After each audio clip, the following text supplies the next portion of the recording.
Olá, tudo bem? Bem-vindo ao meu canal Venha o Teu Reino. Eu sou o pastor Hugo Gomes e eu quero falar para você hoje os principais motivos, argumentos que as pessoas colocam sobre não congregar. Então, pelo amor de Deus, assiste esse vídeo até o final, você concordando ou não, você concordando com o tema ou não, não tira conclusão precipitada sem ver esse vídeo todo, porque o que eu mais recebo é gente enviando comentário nos meus vídeos sem ter assistido o vídeo todo, simplesmente ela tem a opinião dela e não abre mão e acabou e é isso. Mas eu te dou uma recomendação, assiste esse vídeo até o final, que eu vou falar sobre os desigrejados, sobre os principais argumentos que as pessoas me mandaram num vídeo que eu postei há 3 anos atrás sobre congregar. Muitos comentários, mais quase 500 comentários eu recebi nesse vídeo, muitas pessoas dando argumentos, dando as suas opiniões porque elas não congregavam. E muitos até parecem plausíveis, mas eu vou te mostrar aqui na Bíblia Sagrada cada um desses argumentos e como refutá-los, como o que a Bíblia fala sobre cada uma dessas situações. Mas antes eu quero pedir a tua ajuda, se inscreve no meu canal, comenta à vontade, concordando ou não, compartilha esse vídeo, dá o seu like, que eu tenho certeza que você vai abençoar a minha vida e vai me incentivar a postar mais vídeos pregando a palavra de Deus. Então se inscreve, compartilha, comenta, curte e vamos lá, sem mais delongas. Um dos argumentos que eu recebi sobre não congregar, uma pessoa que discordava de congregar, que não concordava de jeito nenhum, que ela mandou foi o seguinte, ó: Jesus disse que não deve adorar no templo, mas em espírito e em verdade. Ele está falando isso baseado aqui em João, capítulo 4, quando Jesus encontra uma mulher samaritana. Realmente essa mulher perguntou para Jesus, é para adorar no monte em Jerusalém ou no monte Gerizim? E aí Jesus fala que é para adorar em espírito e em verdade. E está certíssimo, a adoração não é para ser resumida a um lugar específico, não é para ser resumida à igreja, não é para ser resumida ao templo de jeito nenhum. Assim como não era para ser resumida ao templo, a Jerusalém, ao monte Gerizim ou a templos, a adoração ela é para ser feita em qualquer lugar do mundo, em qualquer momento, em qualquer situação, sozinho, na igreja, no banheiro, no trabalho, no trânsito, na fila do banco, em todo lugar é momento de adorar. Isso não tem nada a ver com congregação, não. A congregação ela não pode estar resumida em 4 paredes, em hipótese alguma. A adoração ela tem que ser constante. Naquela época, a adoração ela era específica para o templo, ou no templo em Jerusalém, para os judeus, ou no Monte Gerizim para os samaritanos. E aí Jesus realmente diz, olha, Deus procura verdadeiros adoradores. Não é para adorar nem aqui, nem lá, nem no Monte em Jerusalém e nem no Monte Gerizim, mas em espírito e em verdade. E é assim que nós cremos. A adoração ela tem que ser feita em todo canto. E isso não nos proíbe. Jesus não disse não congregar. Não tem nada a ver. Ele disse sobre a adoração, que a adoração ela tem que ser feita em qualquer lugar do mundo. Mas em nenhum momento ele não diz para não congregar, que não se deve congregar. Não, a adoração ela tem que ser feita sempre, em qualquer momento, qualquer situação, independente do lugar, independente da geografia, independente de ter paredes ou não, tem que adorar. Isso aí não tem nada a ver com não congregar, não. O segundo argumento que eu recebi no meu canal, num vídeo que eu postei sobre congregação de uma pessoa, é que ela diz assim: não congrego por causa dos erros dos pastores e irmãos. Essa aqui é o mais famoso, esse aqui é o argumento mais famoso. Não congrego porque a igreja tem muitos erros. E tem, óbvio que tem, toda igreja tem erros. Nunca nenhum pastor disse, você vai ver um pastor dizendo que a igreja é perfeita, que eu sou perfeito, que o pastor é perfeito. Ninguém é perfeito e a igreja vai ter erros. A igreja é um hospital espiritual, um hospital da nossa vida, é um lugar de tratamento. Um hospital é para ter doentes, no hospital ninguém está todo mundo curado. Ali é um hospital também. Então tem pessoas, tem mentirosos, tem fofoqueiros, tem pessoas que roubam, passam os outros para trás e ali é o lugar de tratamento. Ali não é um lugar perfeito. Então, pastor, pasme, o seu pastor, o pastor que você conhece, qualquer pastor do mundo não é perfeito. Não existe pastor, pregador, gente da igreja, ninguém, não existe um perfeito sequer. Mas estamos na igreja para quê? Para buscar a perfeição. Nós estamos na igreja para aprender mais o Senhor, conhecer e prosseguir em conhecer o Senhor. Então, não espere ir para a igreja para encontrar a perfeição, não. Na igreja eu estou na igreja há 25 anos. Na igreja eu já vi de todo tipo de gente. Eu já fui o errado na igreja, eu já fiz muita coisa errada, infelizmente. cada dia buscando me aperfeiçoar mais. Eu já vi gente roubando, matando, mentindo, fofocando, invejando, e é assim. E isso não é motivo para a gente deixar de congregar. Que a gente busca cada vez mais viver uma vida exemplar, buscando a perfeição, mas perfeito ninguém vai encontrar. O que a gente tem que buscar na igreja? Pessoas de caráter, pessoas que buscam melhorar cada vez mais, pessoas que sejam exemplares na nossa vida, mas perfeito não vai ser de jeito nenhum. Óbvio que tem alguns pastores e igrejas que são péssimo testemunho, que são péssimo exemplo, que fazem coisas horríveis. E dessas igrejas que têm liderança doentia dessa forma, você tem que se afastar urgentemente, mas pode ter certeza que nesse Brasil, no mundo, Deus levantou homens de verdade, homens de Deus, não perfeitos, mas homens e mulheres de Deus, santos, separados ao Senhor, que são exemplares, que são um modelo de Cristo. Pode ter certeza disso, que Deus levantou nesse Brasil, que existe nesse Brasil homens de verdade, homens santos, que estão buscando cada dia mais a perfeição e que você pode tê-los como exemplo.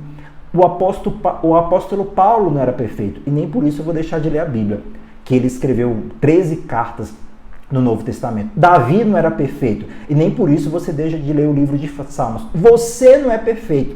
Se você é perfeito e é melhor do que os outros, por que você não abre a sua igreja?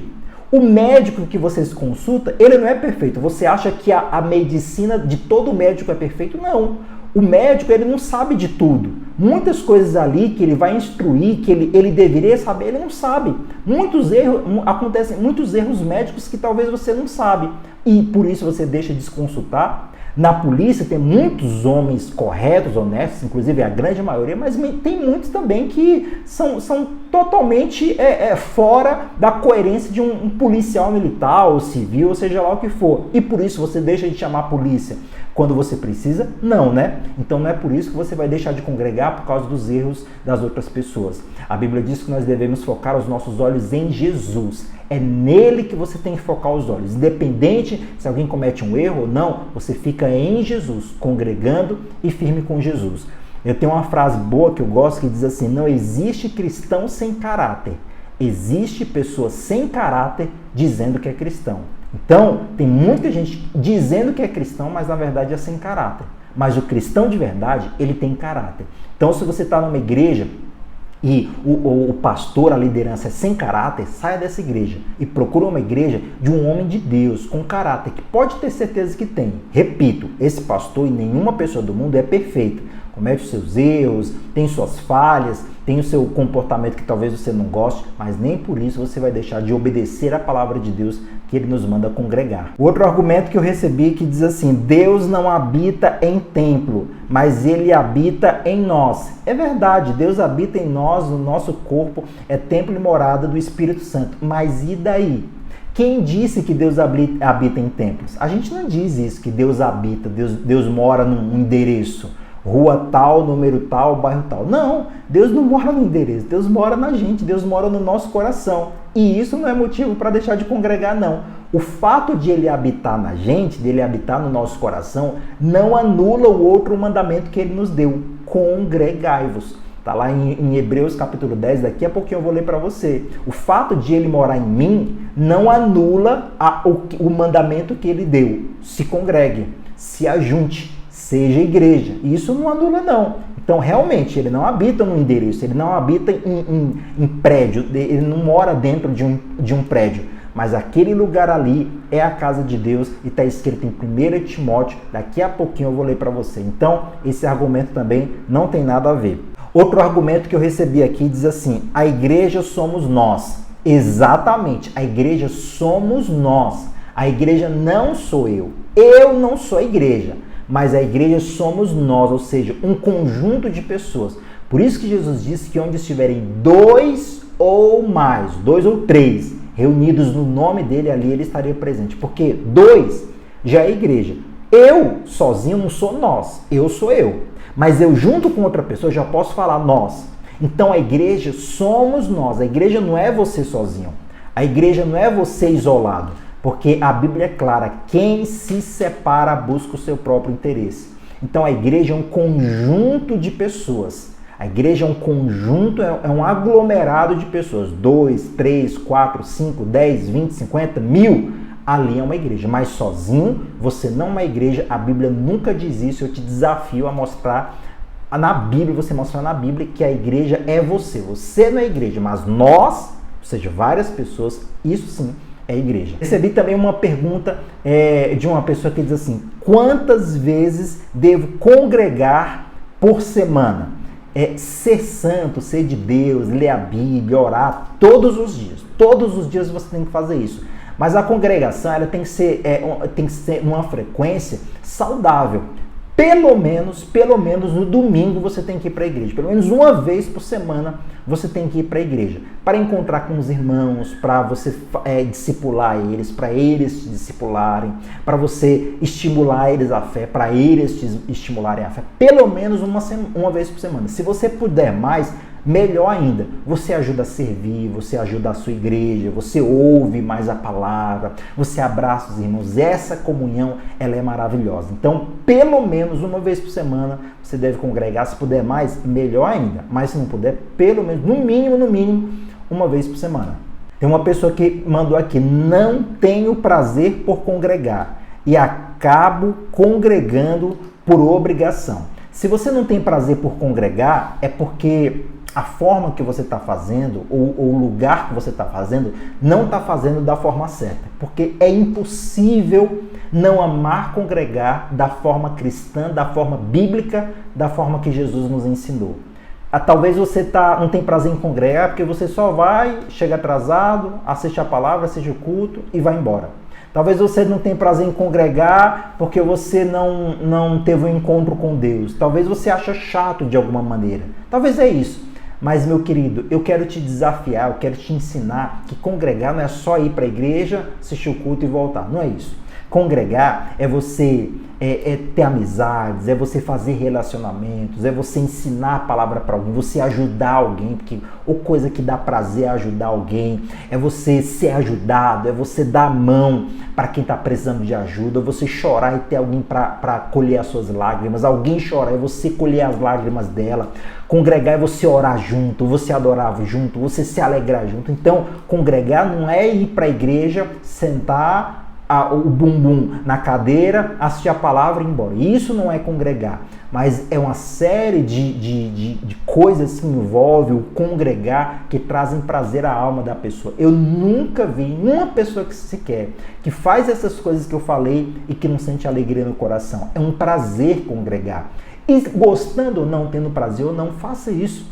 Faça isso por obediência a Deus. Muitas coisas, quem faz o que quer é criança, é menino. Mas quando a gente é adulto, quando a gente é maduro, a gente faz mesmo sem querer. Procure pessoas, procure seu pastor, procure pessoas, tente se alegrar no louvor, desfrutar do momento com Deus, porque é impossível não ter prazer em congregar. Outra mensagem que eu recebi, a pessoa diz assim: e se alguém fala mentira na igreja? Vai falar. Na igreja tem gente que mente, repito, tem gente que fofoca, tem gente que inveja, tem gente que não faz a coisa certa. E a igreja, o mundo todo é assim. No hospital é assim, na polícia é assim, nas empresas é assim, na sua casa é assim, ou você nunca mentiu na sua vida. Na igreja também é assim também, porque a igreja não é lugar de pessoas perfeitas, a igreja é lugar de pessoas que precisam de Jesus, reconhecem isso, se esforçam para buscar a perfeição e para buscar uma santidade com o Senhor. Mas na igreja vai ter gente mentirosa.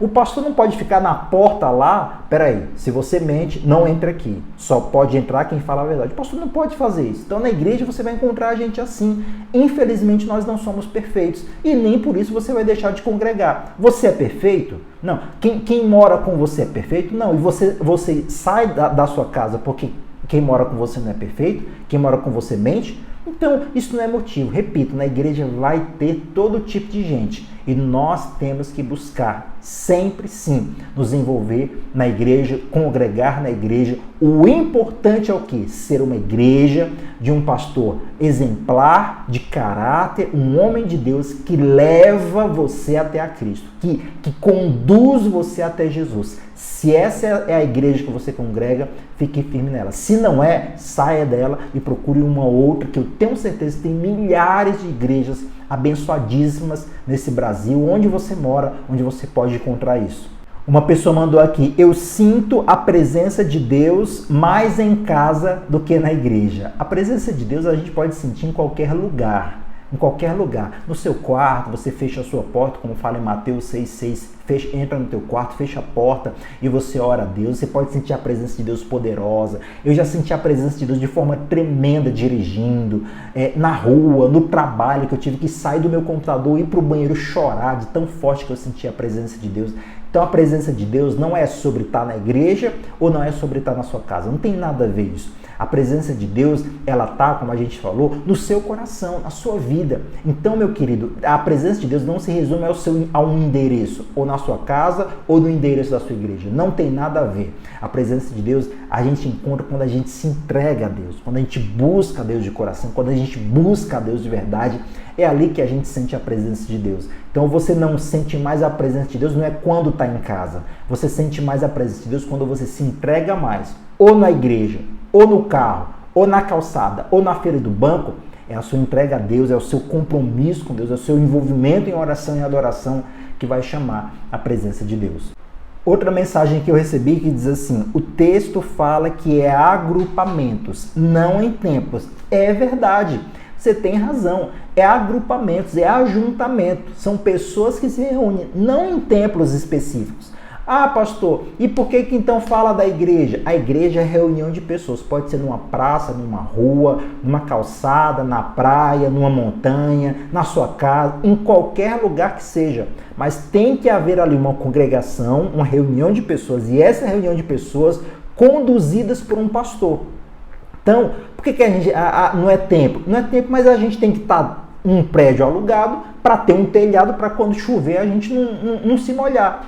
Então, por isso que as pessoas não se reúnem em praças, não se reúnem nas ruas, porque precisa de um templo. Mas não é aquele templo que chama a presença de Deus, não é aquele templo que é uma congregação. A congregação é, independente de ser naquele prédio, no prédio do lado, no prédio da esquina, no prédio da outra rua, independente do prédio que está reunido, ali aquele prédio é locado simplesmente para que as pessoas tenham um lugar onde se concentrar e ali ser igreja. A igreja não é o templo. A gente chama de igreja só como uma forma de falar, mas a igreja, o prédio, a parede, não é o templo. O templo, a congregação, a igreja, é a reunião de pessoas que se juntam para adorar a Deus e aprender da palavra de Deus, lideradas, conduzidas por um pastor, por um homem de Deus que Deus colocou à frente ali. Então, isso é a congregação, isso é a igreja. E por que tem templos? Porque alguém tem que se reunir em algum lugar. Você não mora na rua, na praça, você mora dentro de uma casa. Assim também é a igreja. A gente precisa alocar um prédio para comportar aquelas pessoas ali, para elas se congregarem, ouvirem a palavra, aprenderem mais do Senhor ali. Então, por isso é necessário um templo. Então, são os agrupamentos, são os ajuntamentos que se reúnem, consequentemente, num prédio alugado, para que elas tenham um lugar para ficarem mais confortáveis, se chover, se fizer sol, estarem ali confortáveis. É simplesmente isso. Mas nós devemos sim nos reunir para congregar. Um outro argumento que uma pessoa diz assim, engraçado que ela disse para mim, ela disse assim: vocês pastores só querem os dízimos, a maioria dos pastores não tem amor por ninguém. E aí isso é engraçado, isso é interessante, eu vou falar sobre isso. A primeira parte que ela diz assim: vocês só querem os dízimos. Mentira, porque eu tenho o meu trabalho. Eu, por exemplo, eu tenho o meu trabalho. Tantos outros pastores têm o trabalho deles, trabalham e pregam a palavra de Deus. Então eu não quero o seu dízimo. Eu não quero o seu dízimo. Eu quero pregar a palavra para você. Então, talvez você tenha... e isso, na verdade, eu acho que essa frase dessa pessoa, ela já mostra uma ganância. Ela não é uma pessoa generosa, ela é uma pessoa mesquinha, avarenta. Ela já fala de dízimo. Na verdade, ela está falando de quem ela é, não é das outras pessoas. Ela não está falando de pastores, ela está falando de quem ela mesma é. A maioria dos pastores não tem amor por ninguém. Fale por você. Você não conhece todos os pastores, você não conhece nem 1% dos pastores do Brasil. Então você não pode falar que eles não têm amor por ninguém. Óbvio que em toda profissão, em todo lugar do mundo, tem pessoas realmente que não têm caráter. que visam dinheiro, que visam recursos. Óbvio que existe isso. Entre pastores, entre médicos, na sua profissão tem isso. Talvez você seja isso, espero que não, mas tem muitos na sua profissão, no seu meio, na sua cidade, no seu bairro, tem pessoas assim em todo lugar do mundo, mas não são todos, pode ter certeza disso. Tem policiais que são sem caráter? Tem, mas a grande maioria tem caráter. Tem médicos sem caráter? Tem, mas a grande maioria tem caráter. E por isso eu vou deixar de me consultar? Por isso eu vou deixar de chamar a polícia se for necessário? Não. Então, a maioria dos pastores não tem amor por ninguém? Tem sim, pode ter certeza disso. Graças a Deus, Deus levantou no Brasil grandes homens e grandes mulheres de Deus para pastorear o Brasil, e pode ter certeza disso. Vocês só querem os nossos dízimos. Não queremos os nossos dízimos. Se você deixa de congregar para não dar dízimo, não dê. Vá congregar e não dê dízimo. Aí você dá conta com Deus em relação à sua fidelidade ou não a Deus. Vá congregar, não dê dízimo, vai não dar dízimo. Eu duvido um pastor você congregar 10 anos numa igreja, passar 10 anos consumindo a igreja, ouvindo a palavra, sentando lá, o ventilador ligado, o ar-condicionado ligado, cadeira para você sentar. Eu duvido você passar 10 anos indo para a igreja, pagando luz, bebendo água do bebedouro da igreja, consumindo a igreja. Eu duvido o pastor, nesses 10 anos, sem você dar um centavo, ele te impedir de entrar na igreja porque você não deu dízimo. Eu duvido você me mostrar esse pastor. Nunca. Então, se você não quer dar o dízimo, não dê. Se você não quiser ofertar, não dê. Não tem problema nenhum. Mas vá congregar. Não deixe de congregar por causa disso, não. Se você é mesquinho, se você é avarento, se você não quer devolver o seu dízimo, a sua fidelidade, aí você dá conta com Deus. Mas vá congregar mesmo assim, em nome de Jesus, tá bom? O último argumento que eu recebi aqui, dos que eu anotei, foram muitos, mas diz assim: quero ver vocês congregarem quando for proibido se reunir. Quando isso acontecer, a gente dá um jeito. Quando isso acontecer, Deus vai abrir portas. Quando isso acontecer, a gente não conseguir se reunir, a gente se reúne com 1, com 2, com 3. Deus ele vai estar ali presente. Mas até lá, meu querido, ainda não foi proibido se reunir. Se ainda não foi proibido se reunir, por que você está aí sem querer se reunir? Você está proibido de reunir? Não. Então vai se reunir. Você está proibido de congregar? Ainda não. Então vai congregar. Quando for proibido, aí a gente sofre esse problema, a gente vê uma forma de enfrentar esse problema. Mas até lá, não deixe de congregar por causa disso não, em nome de Jesus. O mais importante, meu querido, é que a Bíblia fala: congregar-vos-ei. Deus disse isso para Israel. E Deus disse aqui também em Hebreus capítulo 10, Hebreus capítulo 10, no versículo 25, ele diz assim: e não deixemos de nos reunir, como fazem alguns, mas encorajemo-nos mutuamente, sobretudo agora que o dia se aproxima. E não deixemos de nos reunir, como fazem alguns. Está na Bíblia, Hebreus capítulo 10, versículo 25. Não deixe de se reunir, não deixe de congregar. Vai ter erros, vai ter problemas, vai ter dificuldades, vai ter pessoas mentirosas, vai ter todo tipo de problema. Você também não é perfeito, mas não deixe de se reunir. Engraçado, interessante, que a Bíblia diz assim, logo no versículo seguinte, ele diz assim: se continuarmos a pecar deliberadamente depois de ter recebido o conhecimento da verdade, já não há sacrifício que cubra esses pecados. Então, logo depois que ele fala para não deixar de reunir, ele reconhece, o escritor de Hebreus, ele reconhece que vai ter pessoas que vão pecar deliberadamente, mas nem por isso ele falou: olha, se tiver pecado nas pessoas que você congrega, deixe de reunir. Não, o próprio Jesus tinha Judas com ele, e nem por isso Jesus deixava de congregar, de se reunir com os discípulos, estava sempre com eles. Passou mais de 3 anos com os discípulos. Tinha o traidor, Judas, tinha o que ia negar ele, Pedro, tinha uns que iam abandonar eles, todos os outros discípulos, mas nem por isso ele deixou de congregar. Então, na sua congregação, na sua igreja, vai ter pessoas mentirosas, traidores, que vão te negar, que vão falar mal de você por trás, mas nem por isso deixe de congregar, nem por isso deixe de se reunir. Sabe por quê? Porque quem se separa, quem se isola, busca o seu próprio interesse. Se você está se separando, se você está se isolando, se você acha que pode servir a Deus em casa, você não vai ser uma congregação. Jesus, ele não vem buscar pessoas, ele vem buscar a noiva, e a noiva é a igreja. A Bíblia diz que Jesus vem buscar a noiva, e a noiva é a igreja. E você sozinho não é a igreja, mas nós juntos somos a igreja. Então ele vem buscar a igreja, ou seja, todas as pessoas do mundo que fazem parte dessa comunhão chamada Igreja do Senhor Jesus, chamada noiva de Cristo. Então, meu querido, ele fala aqui, encorajemo-nos mutuamente. Essa é uma das principais funções de se congregar. Quem te ajuda quando você está fraco? Quem te estimula quando você está fraco? A falta da congregação, ela quebra inúmeros princípios de Deus. A Bíblia fala, Jesus disse, fazei discípulos de todas as nações. Como é que você vai fazer discípulos se você não congrega ninguém? Como é que você é um discípulo? De quem você é discípulo se ninguém te discipula, se você não está congregando? Existe adoração individual, existe adoração coletiva. O Espírito Santo não foi derramado sobre uma pessoa individualmente, mas em Atos capítulo 2, o Espírito foi derramado sobre a congregação. O Espírito Santo foi derramado sobre a igreja. E é sobre a igreja que o Espírito Santo é derramado. Então existe a adoração que você faz no seu quarto sozinho, mas existe a adoração que você faz coletiva. Foi sobre essa adoração, sobre essa oração coletiva que o Espírito Santo foi derramado. Então tem uma série de princípios que são quebrados para os desigrejados, para os que acham que podem adorar a Deus sozinho. Você pode adorar a Deus sozinho em casa? Pode. Você pode sentir a presença de Deus sozinho em casa? Pode. Mas você tem que congregar. Você não pode deixar de congregar, porque existe a adoração individual e a adoração coletiva. Eu não vou para a igreja porque as pessoas são muito erradas, tem muitos pastores errados. Tem.